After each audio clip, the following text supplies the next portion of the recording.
కంటిలో పువ్వులు వేయడం వల్ల చూపు దెబ్బతిన్నా, ప్రమాదాల వల్ల కానీ, సూర్యరశ్మి వల్ల కానీ కళ్ళు సరిగా కనిపించకపోయినా, మరి ఏవైనా అనారోగ్యాల వల్ల కంటి చూపు సరిగా లేకపోతే 90 రోజులు 1000 సార్లు ఓం భానుమండల మధ్యస్థాయై నమః అని జపం చేస్తూ ఉమ్మెత్త పువ్వులతో అమ్మవారిని పూజించాలి. అమ్మవారికి రోజు ఆవు పాలు ప్రసాదంగా నివేదించాలి.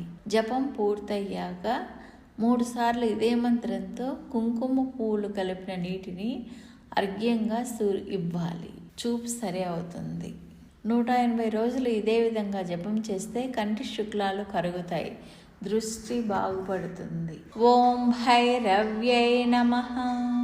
25 సంవత్సరాల లోపు వయస్సుండే మంత్ర సాధకురాలిని భైరవి అంటారు. శరీర భ్రాంతిని, వ్యామోహాన్ని పొందని